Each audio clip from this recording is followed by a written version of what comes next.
Good evening. Good evening. Welcome to the Independent Thinker Podcast. I'm Donald H. Broussard Jr.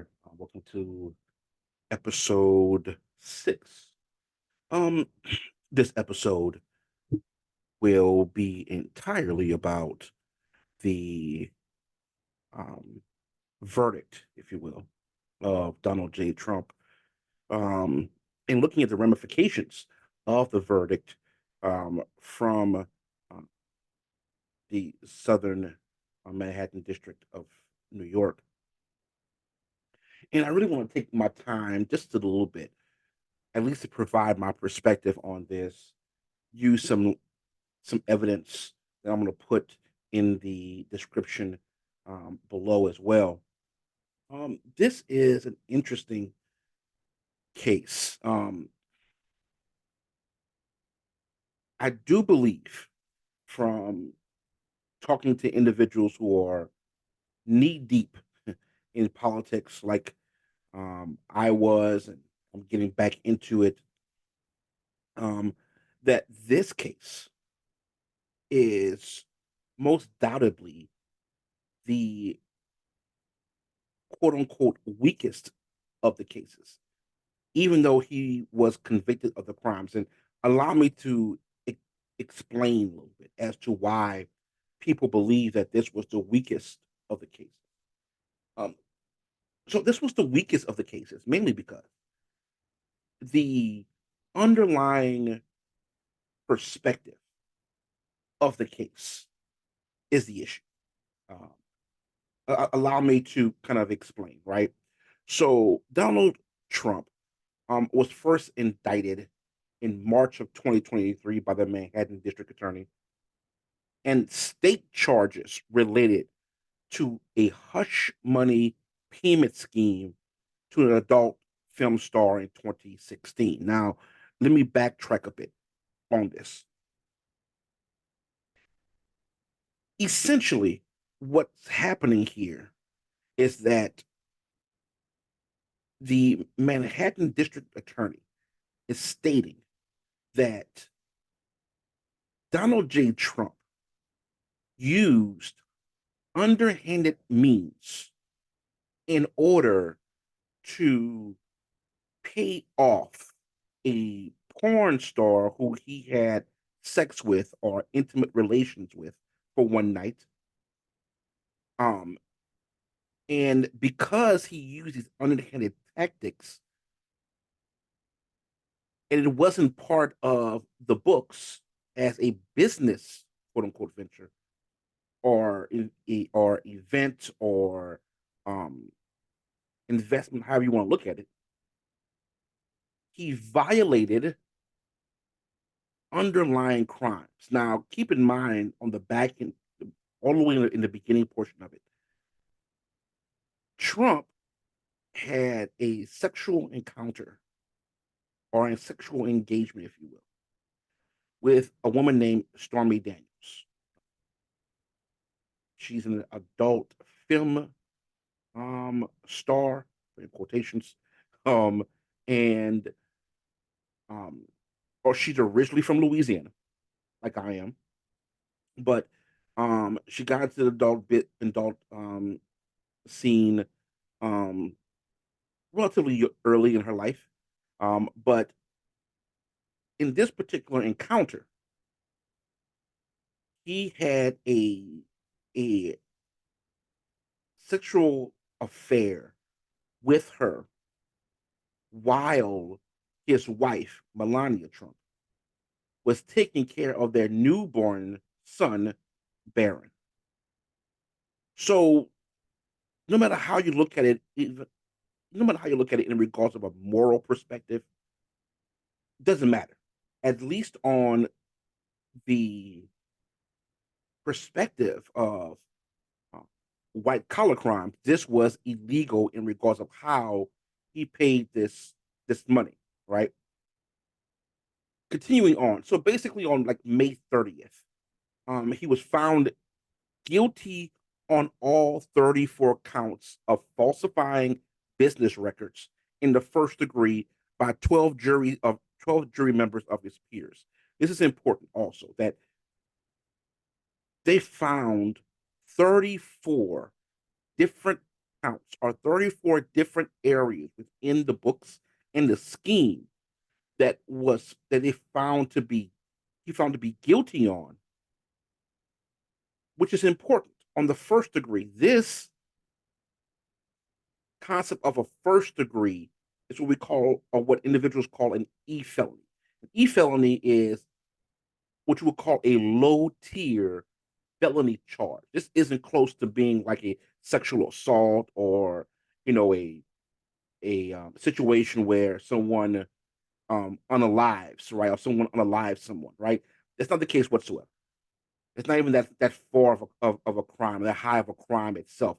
A E class felony is very low tier of a felony.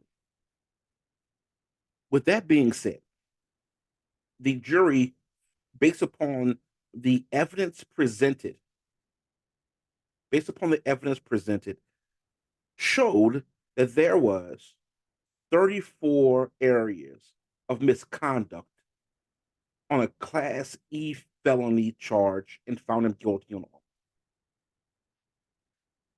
This is important also. The prosecutors alleged during the trial that Trump was part of an illegal conspiracy to undermine the integrity of the 2016 election. Further, they allege he was part of an unlawful plan to suppress negative information, including the $130,000 payment. Now, Trump pleaded not guilty, of course, but they found him to be guilty, right? The last two concepts are super important here because to summarize the entire case, excuse me, prosecutors specifically stated they alleged during the trial that Trump was part of an illegal conspiracy to undermine the integrity. In other words, they're showing that the jurors, this is a case where you don't need direct evidence. I'm sorry, you need evidence, but you don't need it to hit a direct, quote unquote, crime itself.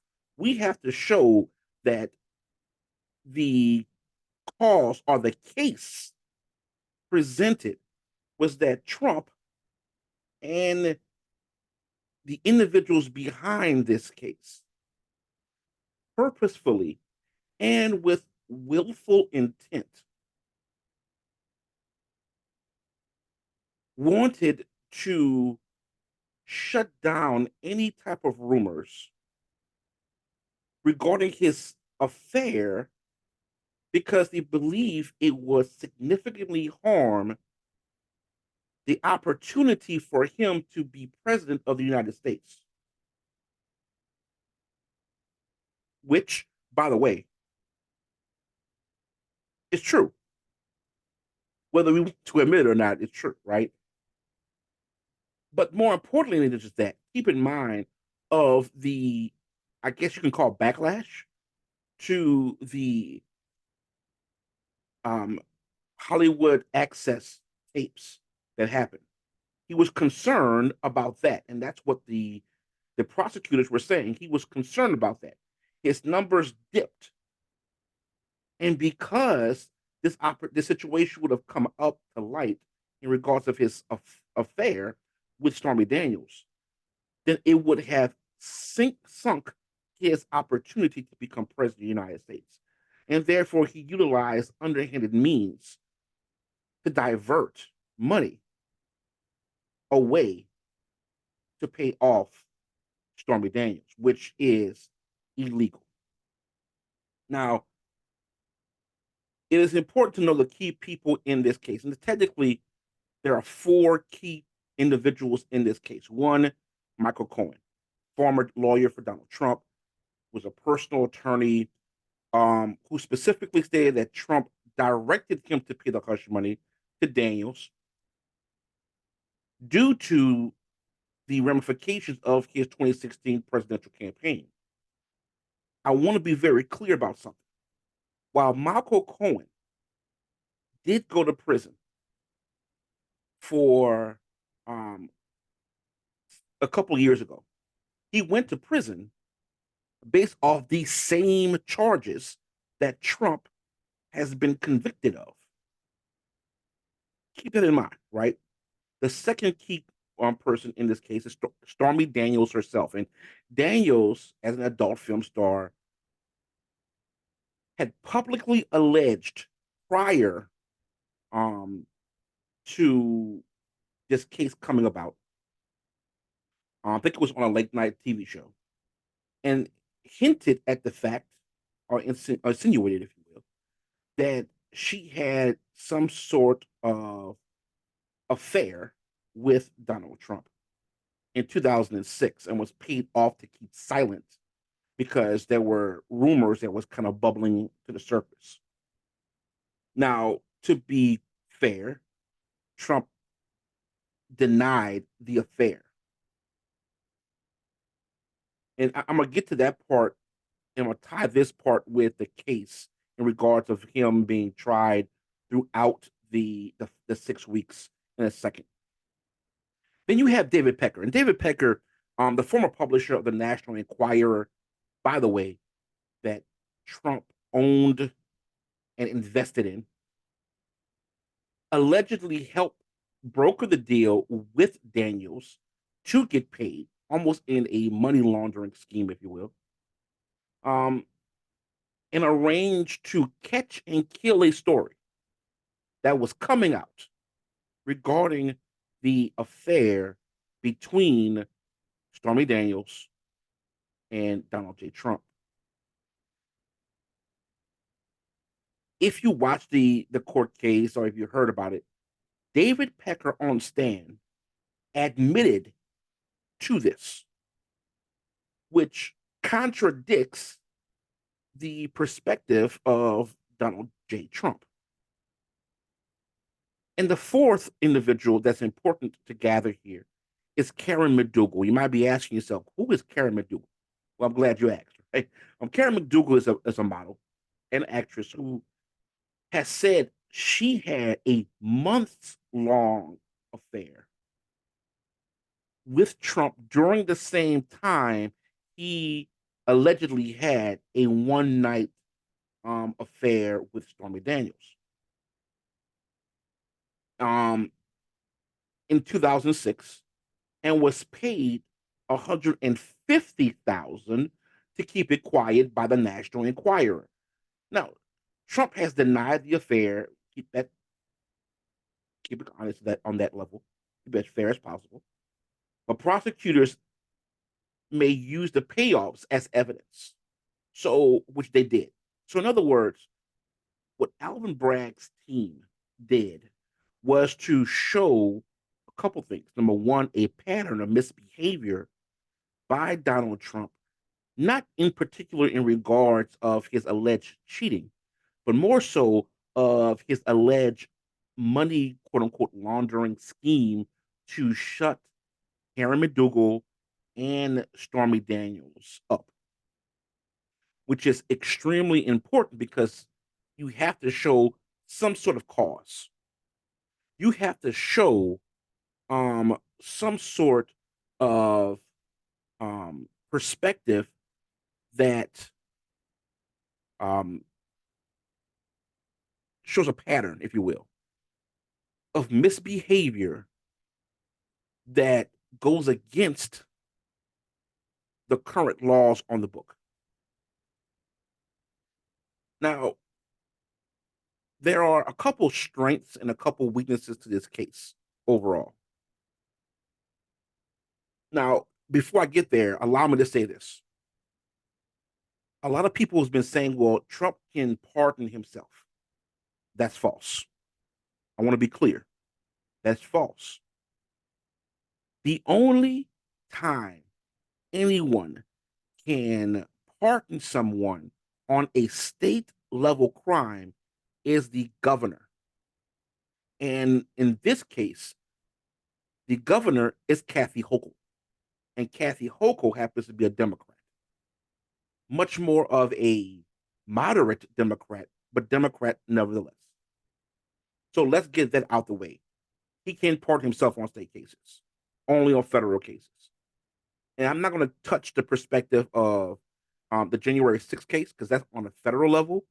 That's not going to be tried um, or discussed in any which way, shape, form, not for a while, or not until the court decision from the Supreme Court comes around. And that's a totally different case, different situation. We'll talk about that later on in a different podcast. But here are a couple strengths and a couple weaknesses. First, strengths. Cohen, who paid Daniels, was allegedly reimbursed by Trump, turned against his former boss, um, and happens to be the star witness of the case and can, quote unquote, prove or show the linkage between the affair, the money, and the non disclosure agreement or the NDA. The second strength of this case is that prosecutors introduced evidence of other hush money payments that Trump arranged to cover up during the run up of the 2016 election. So those other payments suggested a coordinated effort to help suppress negative press against him. Remember what I said earlier about showing a linkage? This is important because they had to show a linkage between the money as well as the act itself. On top of that, David Pecker specifically testified to this account with evidence to prove such. And the third perspective here, in regards of the strength of this case as to how we got to a convicted um, man of Donald J. Trump and guilty on all 34 counts, by the way. In rejecting Trump's motion to dismiss earlier, which, by the way, there was multiple um, motion to dismiss, the judge lowered the bar for the underlying crime element of the felony charges. And this is what I mean. Judge Merchan, um, Judge Merchan affirmed the prosecution's argument that Trump does not have to be convicted of the underlying crime for the charges to stand. Rather, and I quote here, it is his intent to commit those other crimes that carries the day. In other words, what Judge Merchan is saying here is that the prosecution has a wide range or wide scope to prove guilt overall. And in this particular case, again, the prosecution has to show the intent to commit, which, by the way, David Pecker and um um oh god David Pecker and Michael Cohen, excuse me, had a brain fart there. Michael Cohen confirmed this concept, even though Trump says otherwise. Right? All right.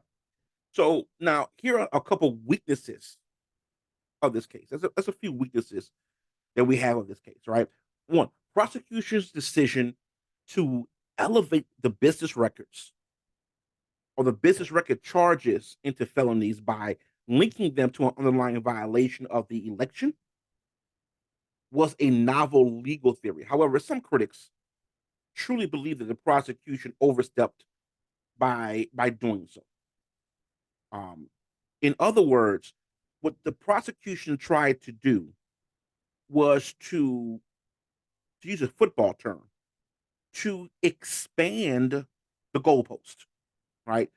So anybody who's in football, and who loves football, American football, by the way, knows that in certain instances, specifically when it comes to crime, whether it's a white collar crime or a quote unquote blue collar crime, such as like a unaliving someone or assaulting or so on and so forth, it's pretty narrow. narrow in regards of arena football league, goalposts. It's super narrow. But what the prosecution tried to do was try to expand that goalpost from a arena football league level goalpost to a Canadian Football League goalpost, which is much wider than even the NFL goalpost. So they thought it was a little underhanded, but that's a weakness of the case that the defense attorney, Todd Blanche, for Donald Trump, argued throughout the case. Continuing on with um, Todd Blanche also portrayed the Stormy Daniels payoff, as a private matter intended to protect Trump's family and brand. This is a situation where the lawyer, number one, Todd Blanche, states, look, we are not saying anything in regards of there's some impropriety regarding Donald Trump in regards of an affair he might or might not have had. But Todd Blanche, the lawyer for Trump, is saying, look, there was money that was sent, that was paid off to Daniels. But this wasn't of a situation to suppress anything. This was a payoff. This was a situation to pay off Daniels for um rendered situation to protect not only him, not only to protect his wife and child, but also or Barron in particular, but the brand of Trump itself. Um, while also taking shots at Michael Cohen. Keep in mind that Michael Cohen is not only a convicted felon, but also been deemed to be a liar on multiple occasions. So that's the other concept here. The third perspective, really the fourth, if you think about it, that even though Trump was convicted, it is far from certain that he will face any jail time. Now, this is why this is a weakness to it, which leads me to my next point in regards to this case and the ramifications, long term and even short term.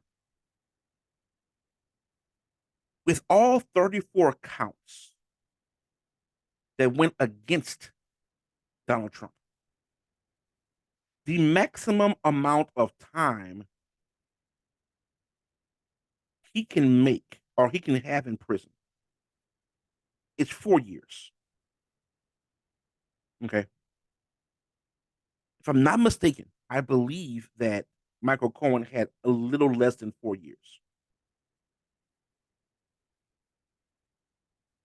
It is well discussed by many pundits, Democrats, Republican, Independent, so on and so forth. Whether it's on Fox News, MSNBC, ABC, CBS, PBS, NPR, doesn't matter where, clearly states the likelihood of Trump getting jail time is little to none. However, number one, mainly because number one, he's a first time convicted quote unquote felon.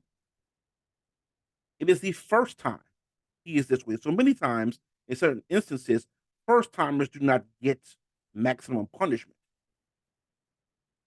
At a more than likely, he may he may have the opportunity to be told you're not going to get any jail time. However, we're going to put an ankle bracelet on you. So keep in mind the perspective that the ankle bracelet can be on an individual who is going to obtain on July 15th the nomination for President of the United States by the Republican Party, which would be 4 days prior to this, 4 days prior would be he might be getting an ankle bracelet, for instance. So we would have a convicted felon who obtains the nomination on the Republican side to be to run for president of the United States. This becomes an issue, right? This is much more of a damning indictment upon the United States of America regarding this. Allow me to give you an example, right? What if, just what if, this would have happened to Barack Obama?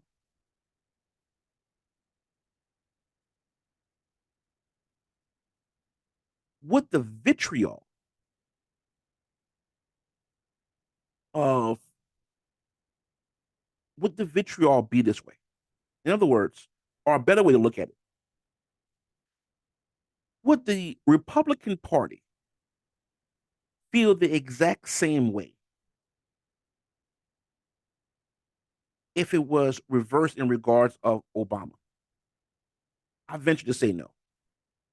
I'll venture to say that Democrats, at least those particular Democrats in '08 and even in 12, would not stand and allow the president of the United States to be in this particular situation. Just would never happen. So this says a lot about who that what America happens to be. I don't believe, in my personal opinion, in studying politics for quite a while, that whether you like him or dislike him, George W. Bush, he would be out of office. He would be. Is this the truth? So this says a lot about who we are as individuals, in which we are allowing an individual who is a convicted felon now to obtain the Republican nomination for president of the United States as a convicted felon. And in every single metric as of right now,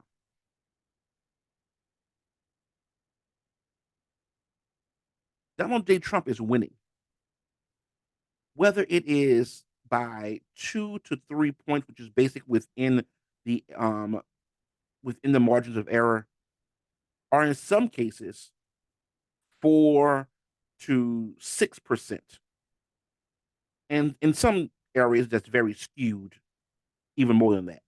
But in legitimate polling, between 2 to 6% up against Biden. This says a lot about who we are, or who the Republican Party happens to be now, but more importantly, who we are as American people who are going to be part of the voting regime here. Look, I said this to people before, and I'll say it again. Doesn't matter who you vote for. Care less. What I do care about is, can you actually defend logically, coherently, with actual evidence as to why you're voting for a particular individual. Now, I can get into the politics of both candidates, which, by the way, I will after the first debates actually happen. And both individuals are official in regards of their party nomination is rendered. And plus, I'll provide more detail in regards of all the individuals who are running and receive their nomination from their respective party. Get to that in a few months.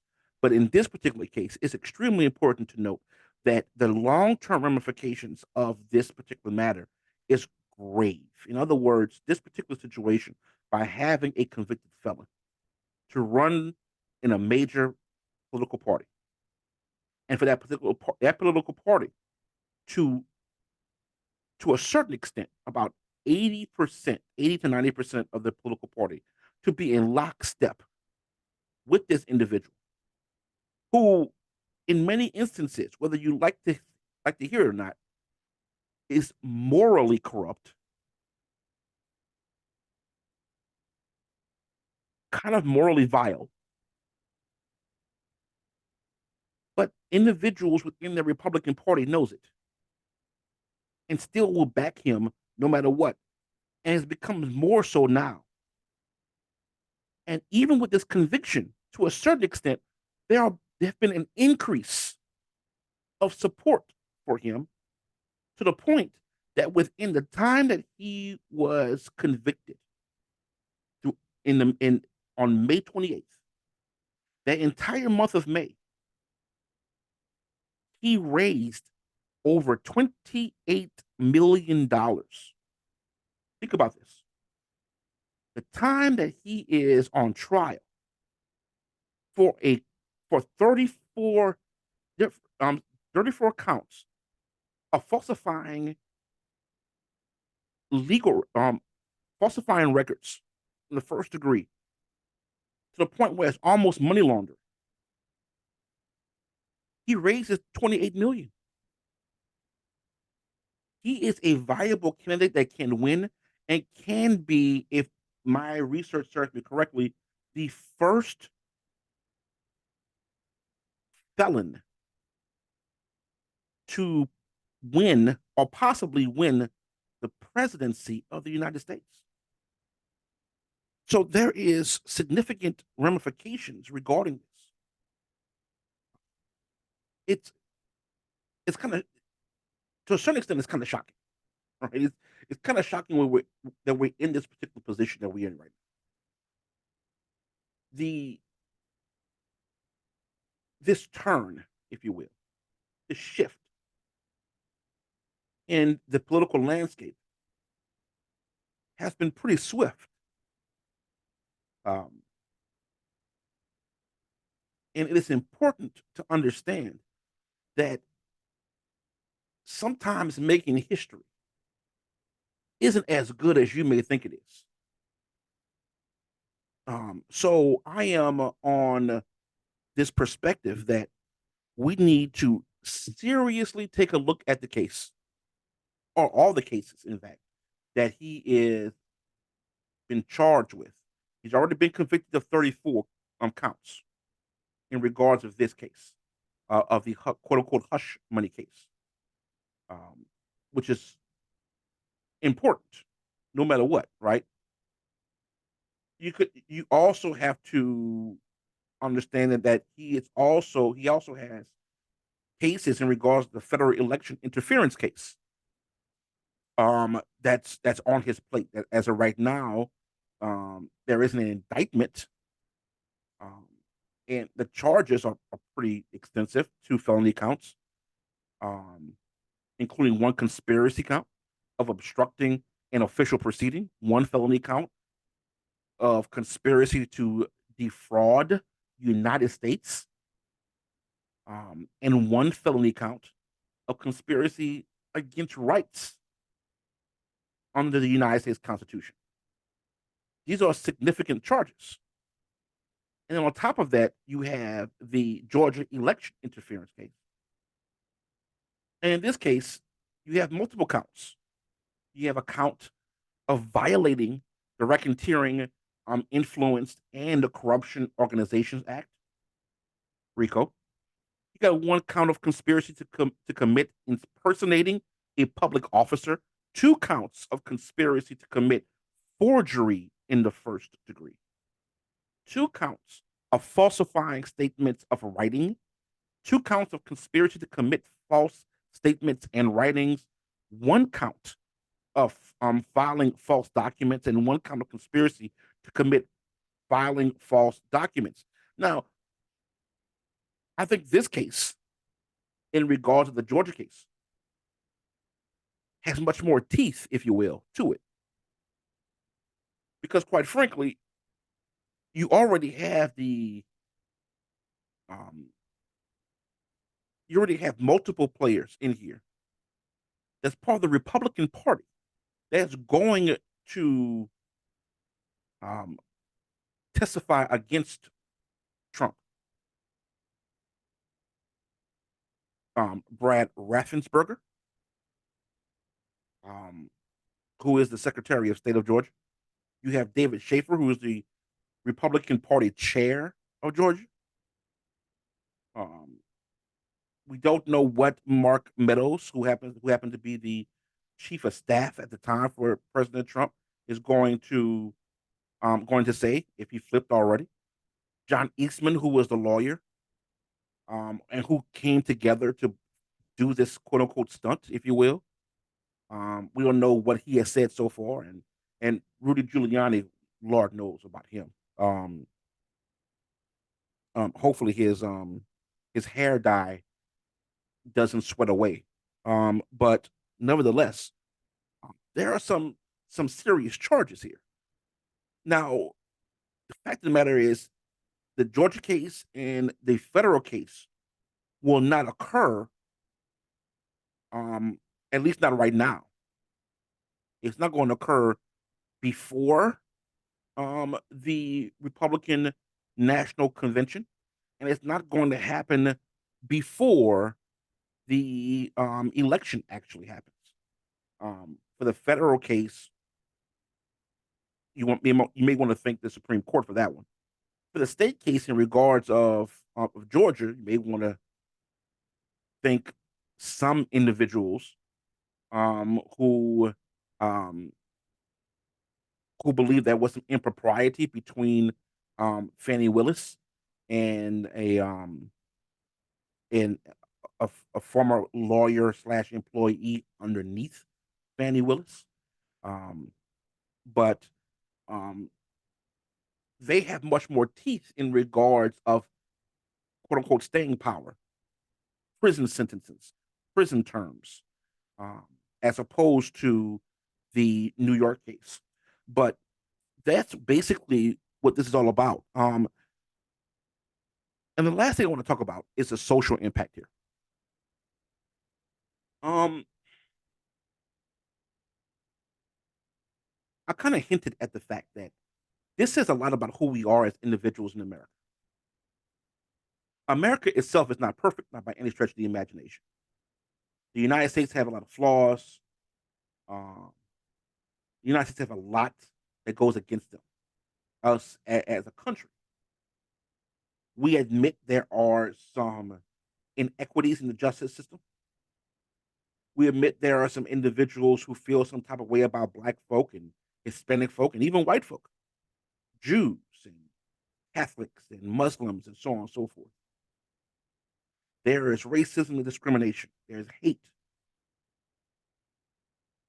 And even though it's part of the fabric of America, whether people want to hear it or not, it's the truth. It's part of the fabric of America. America wasn't found by some of the best people who came on a ship to America. They weren't the best people, right? That's admitted. We admit that. The way that these individuals came to America and to take over land in America um, is indisputable. But it's also important to grasp the fact that it's also important to grasp the fact that it is super important to note that our the social impact of this case will be vast and hard over a long period of time. Because history, many times, is not forgiven. So we have to understand that we have to take a real close look at this ourselves in the mirror and to say to ourselves, we want our children, our children's children to be moral human beings, whatever moral definition works for you. We want to have a lasting, great impression upon in America, to have a vibrant future for America. But when you have situations like this, where we are okay with some individuals, supporting an individual who is a felon, currently a felon, and is okay with it, and blindly support said person who that person has never done anything in particular for them is telling. There has to be there's going to be a backlash eventually. The question is when, what, and how it will occur. Um, we will see what happens as time goes by. Polls right now again show that Donald J. Trump is in the lead, and to a certain extent has extended a lead by certain percentage points, and we'll see what happens. Um, but it's early; it's just June. November is kind of far away to a certain extent, and we still have two presidential debates and a vice presidential debate that will occur. We got the RNC and the DNC that's coming up that will come to play within a month or two, and then we'll definitely see what happens. But in the meantime, um, please read the indictments. Please read non-biased sources regarding this particular case. I'm going to put them in the description of this podcast, and hopefully, you're able to read, take the information that's been given to you um, as fact because it is fact, and not as some biased source. Um, we have to expand ourselves, right? We have to expand ourselves in regards of what we read and where we get our readings from. We can't always depend, no offense to these areas, these organizations, Fox News, on MSNBC all the time, or even CNN. We have to be able to go out and read and analyze and research from other areas um, that are non-biased sources. So that being said, hopefully you enjoyed this particular Independent Thinker podcast with myself, Donald Broussard, regarding the ramifications of the Trump verdict here. Please stay tuned for episode 7, which we'll get into more so in regards of education this time around. But that podcast will be coming to you very soon. With that being said, thank you for taking the time to listen to this podcast with an open mind, and I hope to see you very soon. Take care. God bless.